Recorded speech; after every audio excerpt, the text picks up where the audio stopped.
in the meeting to know, as well as just for me to say. So right now, everything is uncertain. And today what we're going to do is on the 5 days, I put out a little schedule of how we're going to approach things. And day one is really just trying to wrap our brain around the present time and what that's going to mean for our teacher librarians. There is nothing consistent. Obviously, there are people that have no space. They're going to be on a cart. Everything is uncertain, but we're going to do our best to, no matter what it's going to look like for you, we're going to try our best to give you some tools to help you to get through that. And each day is going to build a little bit on the other, which is why I made it that you had to attend all 5 days in order to get the credit. But a lot of people I know weren't able to do that. So this slide just is all about the confusion. What is it going to look like? How are we going to go back? Obviously, just on Long Island, it looks very different for different schools. This is an old picture of Governor Cuomo where he said that schools opening are a state decision. And unfortunately, that doesn't mean that that decision gives us plans or a really way to go about it.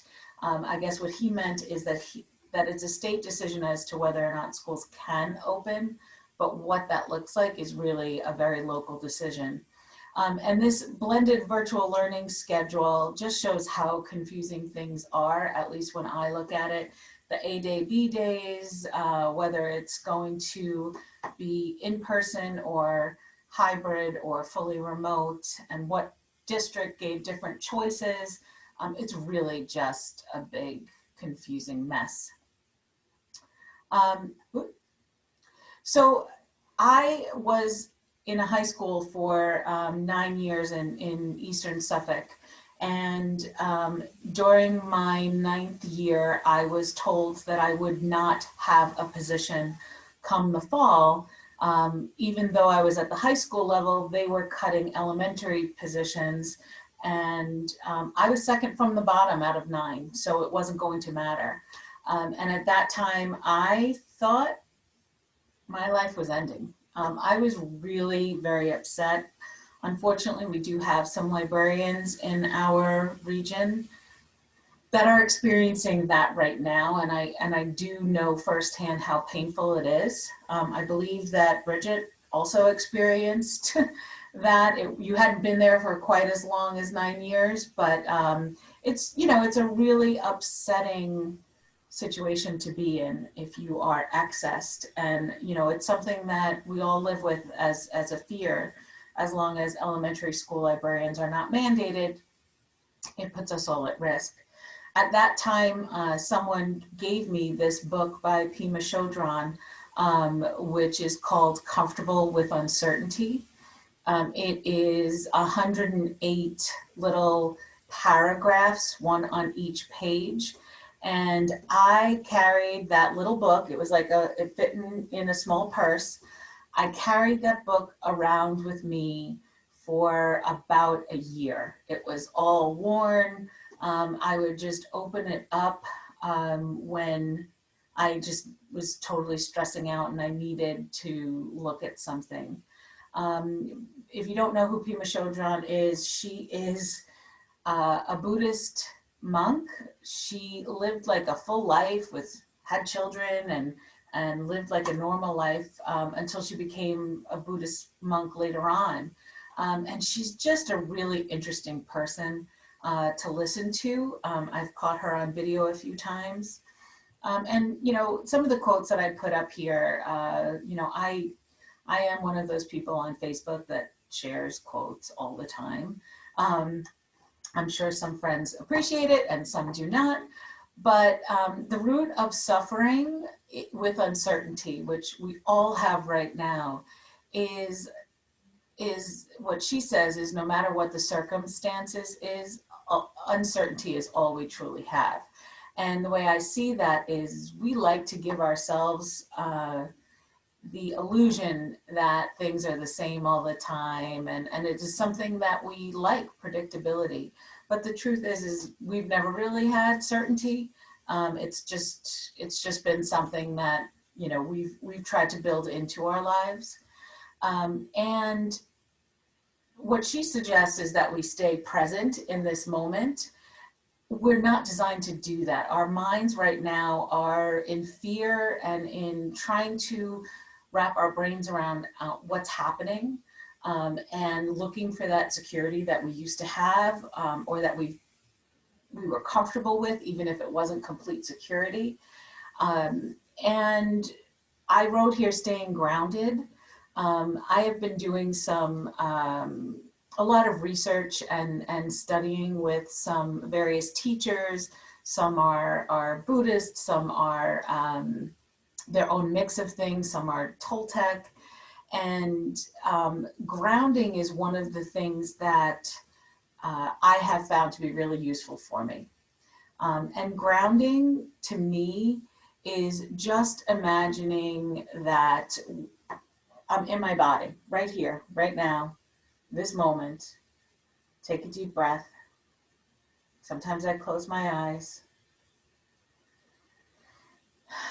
Sometimes I imagine that I'm leaning against a big maple tree or a big oak tree, and that solid tree with the roots going down into the earth and the branches going up into the sky, when I don't feel like I have the strength or I can't connect to that moment, that's what I imagine. A big tree that's holding me. I'm leaning up against it. Little kids do it when they're playing hide and seek. We like to sit under a really nice tree. And that to me helps. You're going to have to find your own ways to stay grounded and to stay in the present moment. Self-care, we talk about it, and sometimes it's, you know, going to get a massage or getting your nails. But self-care can just be staying in the moment, remembering that you're breathing right now, and a lot of what we get caught up in isn't affecting us in this moment, okay? And the present moment is all we have. So comfortable with uncertainty was my first step into learning these things. And like I said, I carried that around because of all the uncertainty I was going through. Oops. So then my next step went into a little bit more of the Toltec research. Don Miguel Ruiz wrote the book, The Four Agreements. That's one that I read and I have actually posted in my office here. Another one is called The 5 Levels of Attachment, and that's written by Don Miguel Ruiz Jr., who is the son of Don Miguel Ruiz. And he calls the 5 levels of attachment, you know, some of this stuff is spiritual, but the way I've looked at it is it really is not necessarily spiritual. They're really practical things for you to be able to do. So he calls the 5 levels of attachment, the first one, the base, is what your authentic self needs, wants, loves, right? Those are your basic attachments to things. I'm attached to my family and to my home. I'm alive. I'm aware of it. That's what we all have. The next level is our preference, right? I prefer to, you know, live in a climate that's a certain way, but I can really find my way anywhere. Or I have preferences for the different types of foods that I want to eat. But when it comes down to it, if you're starving, you would eat whatever is served to you. So preference, that's also a reasonable level. And the higher you get, you'll see, the next thing is identity. I identify myself as a librarian. My profession is such a big part of my life. I identify with that. When I was in Connecticut at the high school, I identified with that library. It was me. It was a reflection of me. It was, I put so much of my heart and soul into it. When I left, I identified myself as a high school librarian. It was who I was. So when that was taken away, it was taking a piece of my identity away. So that now we start to see that by having that level of identifying with something, that's where the hurt can come in and things get hard. The next one is internalization, okay? Internalization is you've become now, there's a condition, right? If you live up to, if it lives up to a certain expectation, then I'm okay with it. But if it doesn't live up to my expectation, now I'm not okay with it. That's not as much of a problem in certain areas, but it can be, because now if it's in a relationship, or if my job doesn't allow me to check out books, then what is it? It's not my job anymore. That's not what I do. We start to get really attached at that level of internalization to things in a way that may or may not end up healthy for us. And then the fifth level, which is clearly unhealthy, is fanaticism, right? That's that, my commitment to this way of doing things, or this way of being, or this sports team is to a level that I do not know how to let any of that go. We see some of this in people getting radicalized in various ways of being. It's unlikely that any of us professionally are at that fanaticism level, hopefully, because, jobs change and things grow and change. But you can see where that fanaticism, my team lost last night, so I have to call in sick tomorrow to work because I'm so devastated. That's a level where now that attachment is unhealthy. So those levels of attachment to me are an important thing, because you can identify what your attachment is to what your library program used to look like, okay? Notice, where is your attachment level? Are you attached to it in an identity way because it's such an integral part of your everyday life, but you're not attached to the ways things were done? We have to let go of some of that. Things are changing, it's beyond our control, and letting go of those expectations, letting go of the attachment to the way something looks like or to what the outcome is going to be a really important part of making it through this year without a great deal of emotional pain. Okay, so with awareness, one of these quotes is also from Don Miguel Ruiz Jr.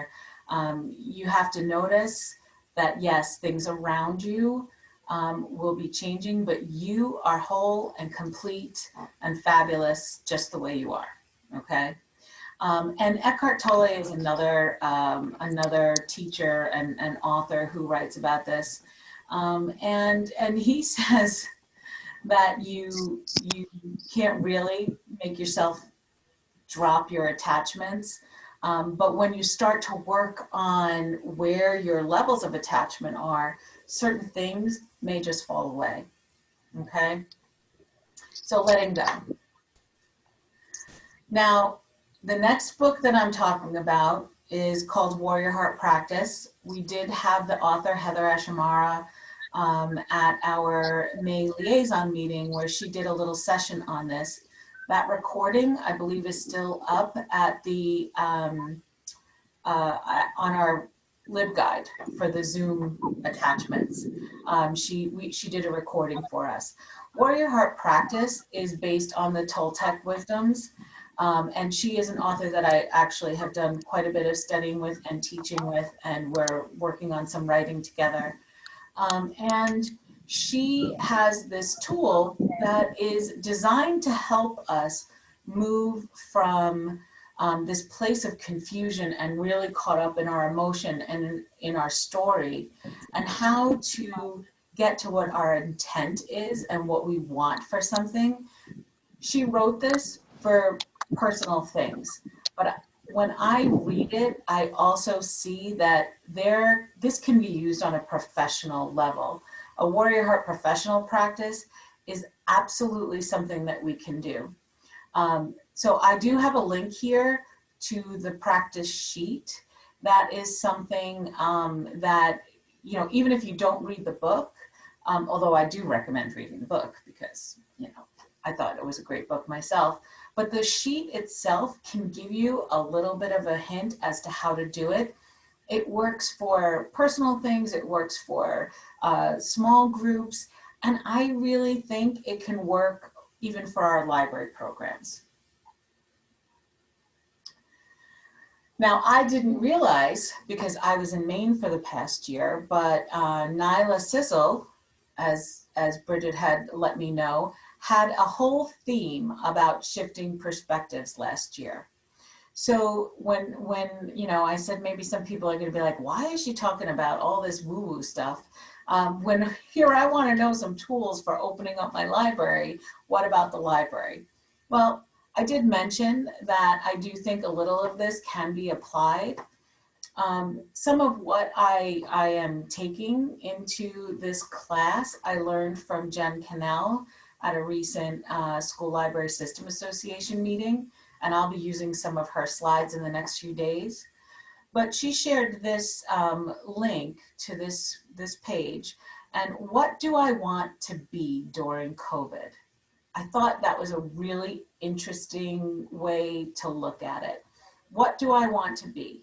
And this is obviously an adaptation from other psychological models, but we start in the fear zone. I grab my food, my toilet paper, and medication because I'm scared and I need to, you know, hoard things. I spread emotions related on fear and anger. I complain frequently. I get mad easily. Then you move into the learning zone. I can give up a little bit of control. I can identify my emotions. I'm not, you know, going out and running. I ordered like pounds and pounds of beans and rice when I was up in Maine because I was like, I don't know if I'm going to have access to things. So the learning zone, a lot of us, we're going between the fear zone and the learning zone. I'm not sure how many people were able to get into the growth zone. And even those of us that were able to get into it, I don't know that we were able to stay in it. It's hard to stay there. And I'm not sure that should even, you know, be a goal to never get out of the growth zone. But, you know, I look for ways to stay happy and I practice quiet and patience and creativity. I think of others and how to help them. This directly applies, you know, to how we're dealing with our students, our teachers, and ourselves in light of school reopening. I'm guessing that very few of us are in the growth zone right now. Most of us are probably in the fear zone. Some of us might be in the learning zone, but because things change all the time, it's really hard to decide, how do I want to be? How do I want my library program to be? But I would suggest that you try and keep this model in mind because it just gives you the progression of how you can move from fear to learning to growth, and then probably back again and back and forth. But how do I want to be? I think that is a great question to ask yourself in terms of personal as well as professional. How do I want to be? How do I want my library program to be? And you can even think about how to fill in some of those circles while you're doing it. Now, what I came up with is this professional warrior heart practice. I kind of went Excuse through me, Judy, can I ask a question? I didn't, absolutely. I missed the beginning, so I didn't know if you were taking questions. Um, I was just wondering if you could go back to the last slide and just I'm just wondering for you personally, how long does it take you to go through like these things? Just, you know, I mean, everyone's different, but if you could just kind of talk about how Okay. long you think it takes to go from the fear zone to the learning zone to the growth zone, just So, to get some.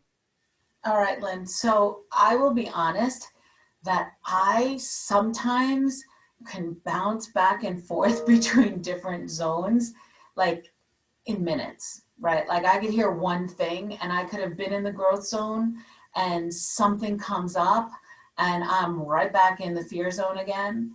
So I tend to be a little bouncy within the zones.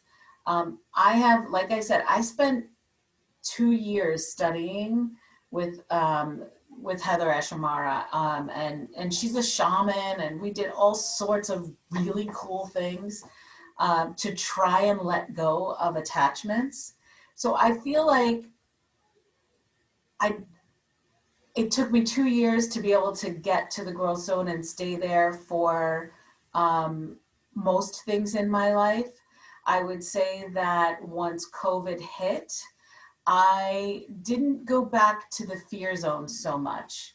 I went back to the learning zone and would only bounce into the fear zone occasionally, but I don't know. It takes time and it takes effort, and it's different for every single person.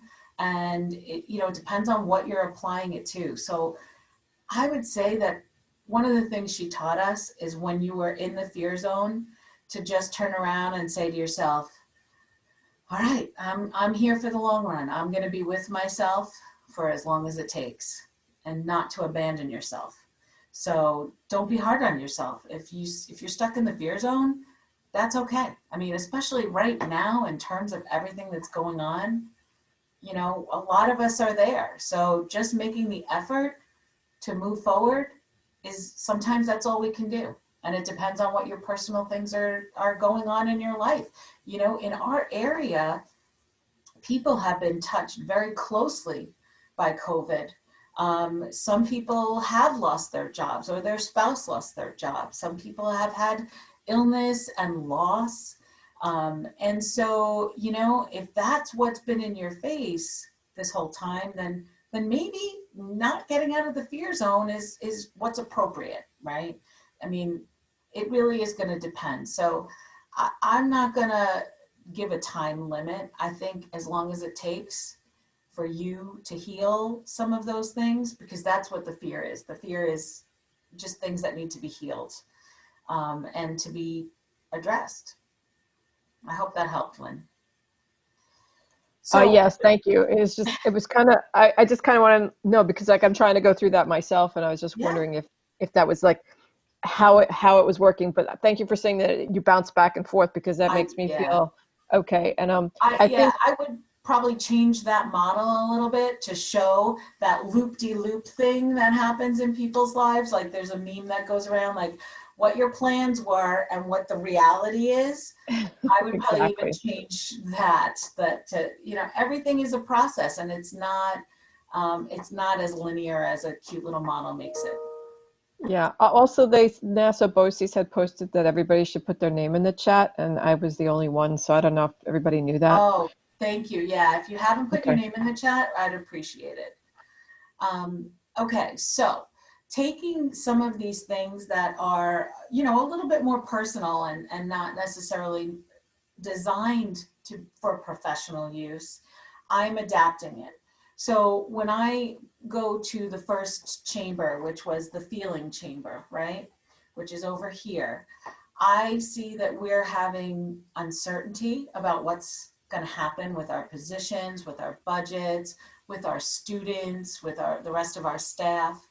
We have some grief probably because I worked for so many years building this program, and now all of a sudden they're going to use my library as extra classroom space.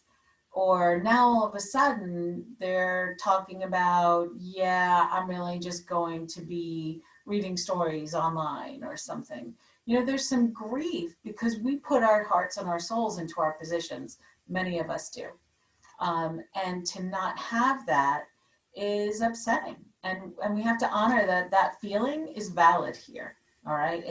You may not have lost a person, but it's still something that we need to honor in ourselves. And fear, right? Because, especially if I was a single mom for many years, and I think about if COVID happened during that time in my life, I don't know how I would have just been consumed by fear. I would never be able to teach this class. I would just be, I don't know, a mess. I mean, I was a strong single mom and I would have done what I had to do, but fear is real. So the way the process works is you start with your feelings here, and then you say, okay, what stories am I telling myself about it? So I'm afraid maybe because my position is going to be cut, or they're telling me that I need to teach, virtual classes, and push in, or some people in other areas are being told they're going to teach different grade levels, right? There are people that got certified maybe in a particular area and then never really used it or haven't used it in many years. But because they have that certification, they're being put into a classroom. I don't know how to do this. And there's probably some other things that are coming up for you. Then we go to the truth chamber. Okay, so lots of times what we do is we bounce back and forth between the feeling and the story. And we get stuck in this loop. I don't know how to get out of this, right? Like, I know that I have been at times in my life where I've been completely stressed out, that I am just spinning. My head is spinning and I don't know how to stop it. And it takes effort, definitely takes effort. And what I'm telling you, I'm not saying that it's just going to be like, oh yeah, it's easy. None of this is easy, okay? But the truth of the matter is sometimes it's painful, but it's the truth. The pandemic is causing budget cuts. There's no doubt that's happening, all right? On a statewide level, school district budgets are being cut 20%, and that is not good, right? It's not good for any program. It's not good for any school. It's especially bad sometimes for us because of the elementary situation. But the other truth, a lot of us are attached to what's going to happen with our circulation. I worked in a K-2 school for a few years. My program was based off of what the circulation was, right? It was based off of kids coming in, checking out books. I did lessons, I incorporated, and I tried to collaborate, but my physical collection was a real big part of what I did. And so the truth is that our physical resources are not the end all and be all. There are other things.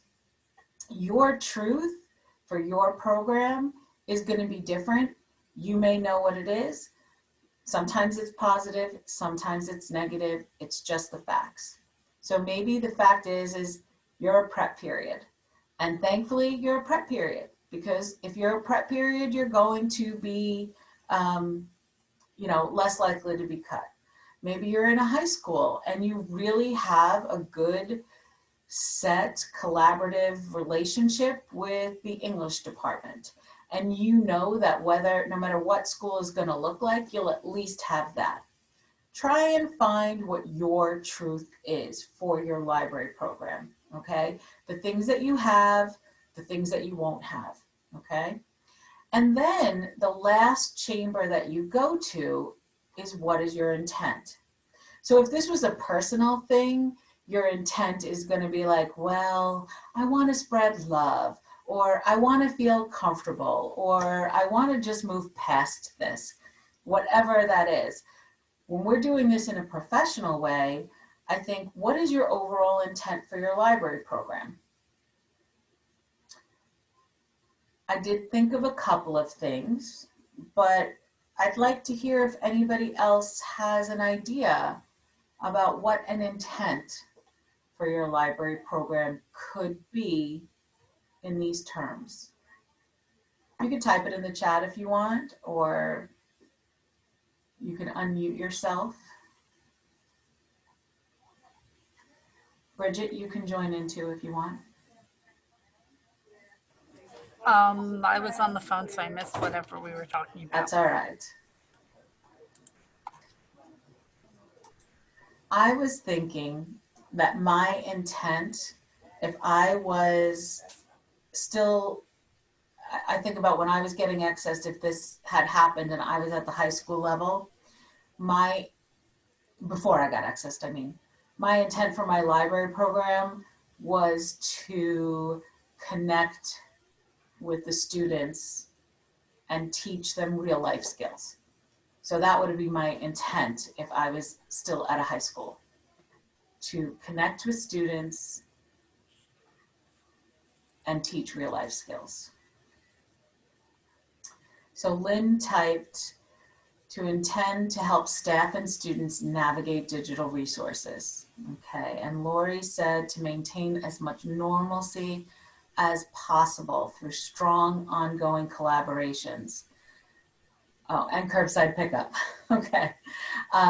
So those are good intents to have, because then what you do with this warrior heart practice is you take this from the intent and you go back. So instead of going 1, 2, 3, 4, now you go 4, 3, 2, 1.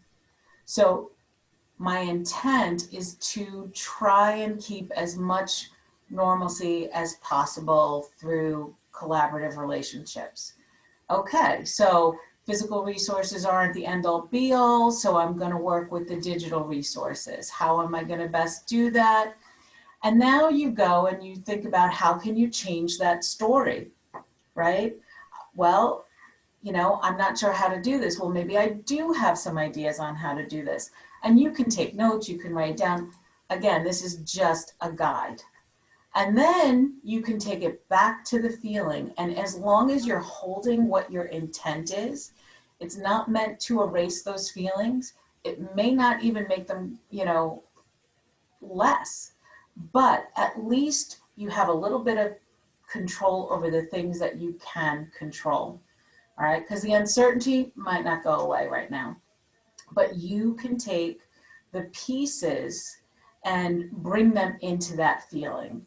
And then you can go back. Maybe it's like, ooh, there's still a little work to do. And you can go back into, you know, what your intent is. And I think in a professional level, it's probably important to write down then, after you do this, to write down some ways that you're going to do it. And those are the things that over the next couple of days, we're going to definitely work on.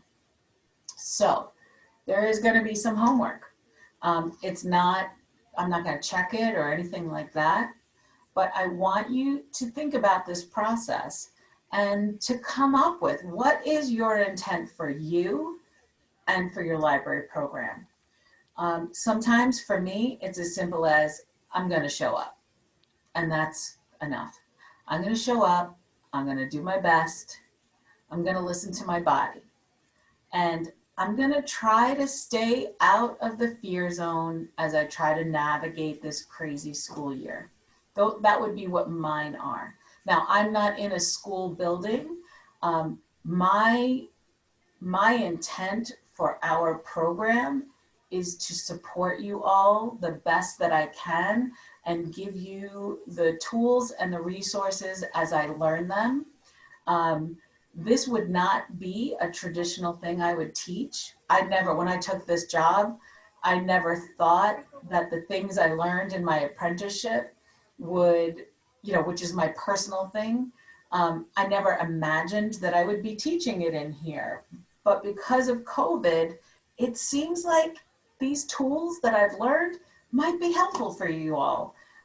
And so I'm throwing it in there, even though it isn't necessarily a traditional library thing. I promise the next few days will be more traditional library stuff, but I do feel like this is a real core of how you're going to be able to handle those next steps. So that's it for today. That would be the next day. So I'm going to stop sharing my screen. And I want to find out any questions that you have, or is there something that I mentioned that you don't understand, or you want to clarify, or you want to know more about?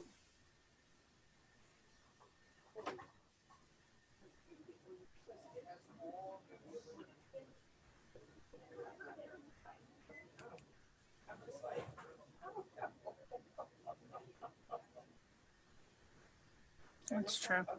Yeah, SEL. And you know, and the SEL is for us too, because we sometimes think about it in teachers in terms of, well, we need to teach the kids how to do this. but we've never learned how to live or teach or be in the middle of a pandemic. We've never learned that, unless you're like in your hundreds and were born during the last pandemic. I can remember learning about MRSA and everybody was panicked about what to do. And I was in the high school library at that point and they were coming in and wiping down the tables, which they had never done. There's a lot of things to think about.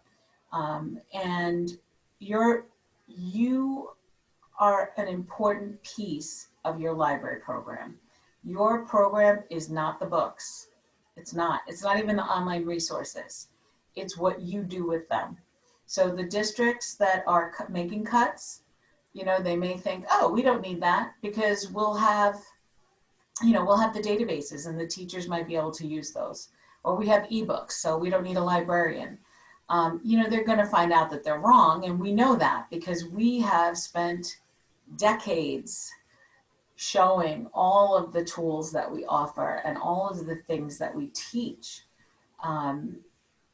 It's not just about the resources. So don't keep that as what you think your value is. When you talk about your value, talk about the teaching. And the personal things that you offer. We have offered a safe space for students, right? To learn, to explore their interests, to gather. And that space is changing now. And it's going to be changed for a while, I think. So whatever it is, think about how you bring those things and your intent to what you're going to redesign your program as.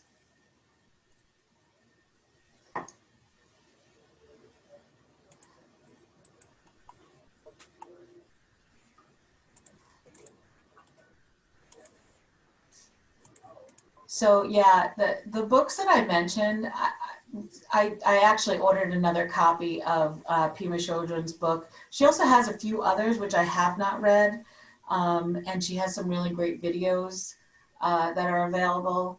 So she's a really good one. And like I said, the 4 agreements and the 5 levels of attachment are some also good base books, just to help you look at the world. It just shifted my perspective a little bit. Like, I don't know. And then a lot.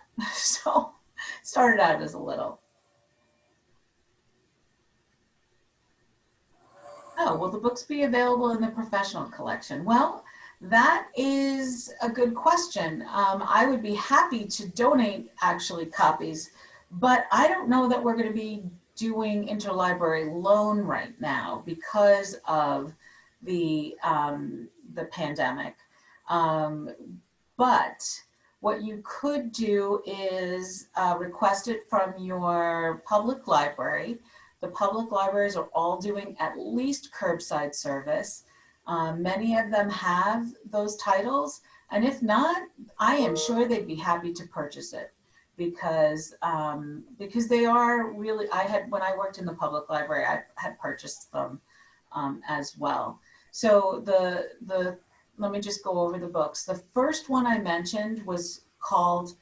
Actually, let me just go share again, so you can also see the covers. Although I think the Pima Chodron one has a new cover.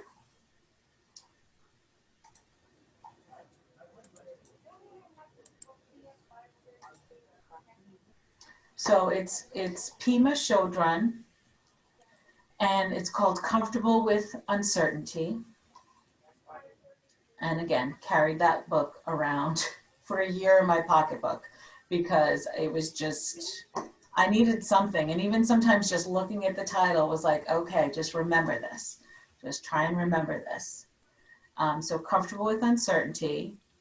The second one that I recommended was called The 5 Levels of Attachment. And the other one I mentioned here is called The 4 Agreements. I first got that book off of Oprah, like in 2000, maybe 2000, 2001. My kids were babies. So the 4 Agreements is by Don Miguel Ruiz, and the 5 Levels of Attachment is Don Miguel Ruiz Jr. Excuse me, it says that the Four Agreements has a 3-book, he has 3 books, and So he does. is it all that we should read, or just, I don't know which one of them you're Okay, referring so to? the Four Agreements is the first one, and it is really the most basic one to read. He also wrote The Mastery of Love and The Voice of Knowledge, and sometimes those 3 are sold as a set and together, and I've given them out as gifts many, many times. They're all wonderful books, but I do think the Four Agreements is the best one to start with. And you don't I would say the Four Agreements and the 5 Level Attachments are the most important to read besides the others. And I put up, actually, I wonder if I can show. I'm going to take this. I don't know how it's going to work. I have there, wait, I'm making you dizzy. Sorry. I have a poster in my office here called, which are the 4 agreements. One is be impeccable with your word. The second one is don't take anything personally, don't make assumptions, and always do your best. And they're really good, good things to, just really wonderful wisdom to live by. So, and then the other book was called The Warrior Heart Practice by Heather Ashamara. She's written some other books too, Warrior Goddess Training, Awaken Your Inner Fire, all great books, but this Warrior Heart Practice I think is really useful. And again, the Warrior Heart Practice sheet, I don't think if I click on the link, I don't think it's going to open. Hang on. Oops. Do you see that? No, Or do you here. still see? Yeah. Let me see. No, it's not gonna. I'm just gonna have to stop sharing. But yeah. So those are really great. Is the 5 attachments written in the same voice or format?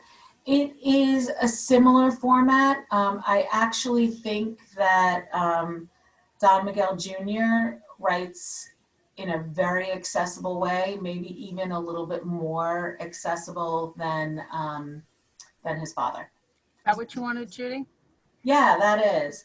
So you can see that, even if you don't read the book, it has a little bit of information here. It gives you enough based on what we spoke about, in order to go through it. And again, this is designed for personal things, but it really does apply. I said to her the other day that I'm really thinking I'm gonna write an article about using this professionally, because we sometimes have separate rules for how we think about things, but we're still human, and our nature is to think about these things. So it takes you, it's 2 pages, it takes you through the first 4 steps and then backwards. Okay, so what is your intent, and then holding your intent, what is the truth? Because sometimes the truth shifts from that. Yeah, it is very similar to mindfulness, but I feel, and I have done some meditation stuff lately. I've actually been doing voiceovers for meditation. But this, I feel like it's beyond just mindfulness. It's actually how to go in and take action with that mindfulness, how to take action and how to proceed. And I think it's like the next step from mindfulness. So thank you. All right, so, compassion cards. Ooh, are they cards that you give out to people, or are they cards for yourself? Like just to look at? I just found it. It says that it's a box of compassion cards. That's what it was previously done. It's 59 cards representing the full set of Lojong teachings. and it has an added audio download, Oh, a card stand for easy display. It's actual physical, I think, cards to put out, not to give out. yeah. But Well, it I came out in have 2016. Yeah. my son for my 50th birthday in January got me the Four Agreements deck, which has 48 cards. And so I brought it into the office so that, I can just, if I feel, to me, words and pictures. I mean, it makes sense, right? We're librarians. It really helps me to bring in, you know, um, something. So this one here I just pulled is be immune to poison. And then on the back, it says, the whole world can gossip about you. And if you don't take it personally, you are immune. Immunity to poison in the middle of hell is the gift of the second agreement. Okay. And I think we should so my next idea is to talk to the Ruiz brothers, who I have not met, but I do, through Heather Ash, I know them because she writes with them. I would like to write the four agreements for the classroom because I feel like I used this when I was in the K2 and it was really useful for the kids because they're simple. Instead of saying be impeccable with your word, I said that your words are important. I made it a little different, but these can really just help guide us professionally, as well as personally. So, all right, well, we are actually done a few minutes early, which I guess is fine. If anyone has anything else that they'd like to say, please feel free. Um, I mentioned it in the chat. I don't know if anybody saw it. I found out over the pandemic about this thing called the Global Read Aloud. It's been Oh, going on for quite some time now. It was created by this woman, and it Neil basically, Rep. yes, Pernille, thank you. And so in learning about it, it starts in October, it runs for 6 weeks, and you can read a book, and they have suggested books for each grade level. And this is the first time I was thinking about doing it, and they had because of the way they're doing lunch, they can't really go and do anything. So mm-hmm. I'm looking at I mean, in this case, you're supposed to read to them, and she's like, "Oh, it's really good if you have them come up for lunch, bring their lunch." I said, "Well, now they can only do that anyway." So, and if I had to have kids in my room for lunch, this is my goal, was to not only read to them, or find an audiobook for not only them, but just to have an audiobook for the kids who are in the cafeteria and they have nothing to do, so Yeah, that it would just be playing. And if they don't want to listen to it, that's fine. But at least, it could be playing in the cafeteria or whatever room they're in, and then they have that exposure. So I want to start like that program for that for that scenario, because they're going to be bored out of their minds and they're going to go crazy. And they're like, what they're doing is putting desks instead of tables, so they're 6 feet apart, and they're using the cafeteria and the space around the cafeteria, mm-hmm. and they use a microphone anyway, so they could just put it right to the microphone and play a book. And it could rotate, the kids could vote on it, whatever. So I'm trying to get more audiobooks available, so that they have more choices.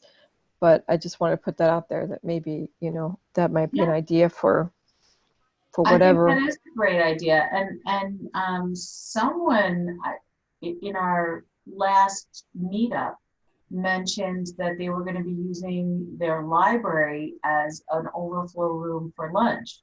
Um, and that would be, I don't know how they're dividing kids up or anything like that, or if everyone Yeah, fits that was in. my room originally, but I spoke to them. That came down like from Central, and it just was like in the thing. And when I spoke to my union rep, because if I spoke to my principal directly, I probably would have said things I shouldn't say. So I kind of like that thing. I was in the fear. I'm like, oh my God, I have a carpet. What am I going to do? I'm on the second floor. They're going to send someone up to clean my room every period. This is crazy. That means no one else can come in. I'm limited. I was going nuts. And it was Yeah, just like exactly what you had put up. I'm like, and then I said, let me not respond right away. Let me just let it settle in my head. And then I thought, the global read aloud, that's perfect. That's exactly the scenario you want for the Global Read Aloud. And I said, well, if I could pick the kids or have kids who want to be in it, be the Right. ones that come, and I could limit 6, they said, oh, I could have 6 to 10 kids in my room during that time. I'm like, okay, I can deal with that. How can Yeah. I work it to my advantage? So I was just trying to, like, the initial first response is, I don't let them eat lunch ever in my room. I let them come from lunch, but I never let them eat lunch in my room because of the carpet issue. And I find things in my room that shouldn't be there, even when there is no lunch, like, Yes. ketchup packets and open juice things. I'm like, I don't even know how the kids eat whenever they can. They just, And they're and sneaky.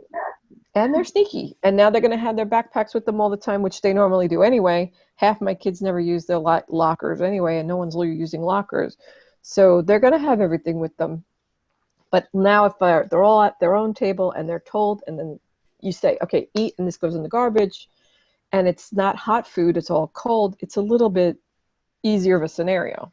Mm-hmm. So Yeah, I thank you for sharing that too, because you said that you were in the fear zone, right? But you didn't contact your principal on your own. You wanted to wait in order to do that.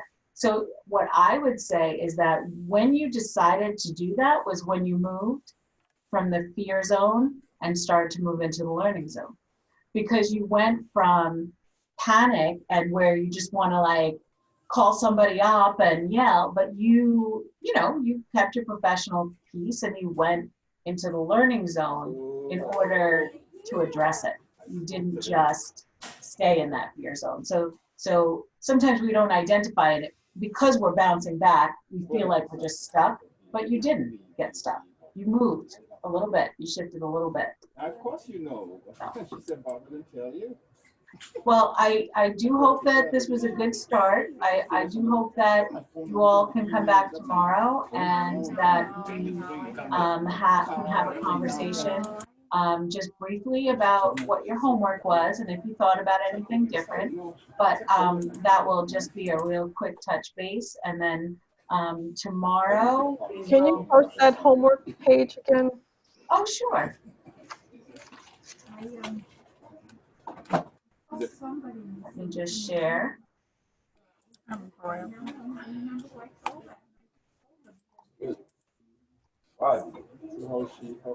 Okay, the homework was just to think about what is your overall intent for you and the library. Thinking about what your feelings are, what your story that you're telling yourself is, what your truth is about your library program or you, and then what your intent is, so that then you can take it back. And we're not going to be doing this together, but just so that you have an idea what your intent is, because that's what we're going to start working with when we move into actually doing some work for the libraries. Okay, so Ronnie will be here, but that's fine. We will see you on Wednesday. All right, everyone. So tomorrow we'll be developing goals and setting priorities using a strength-based approach. So it's some real library work. Okay? I hope you have a good afternoon, and we'll see you tomorrow. This time of the year is getting ready to happen. All right. It's like in the middle of Stop the everything. recording. Oh, it's already stopped. In the middle of the, Once we end the meeting itself totally, you'll get the link to the recording because I have it go to the cloud rather than onto the desktop. Okay. Bye, everyone. Oh, look at you. What room you want? What do you want? You want a condo? We get you a condo. A Honda? That's not a 6 feet, is it? It's 6 feet.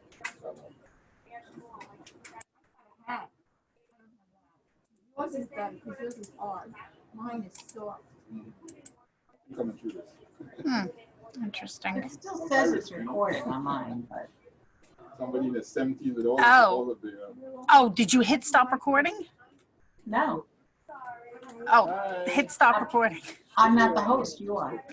Oh, no, but you're the one who's recording it, so you have to, I'm not recording, so I No. can't.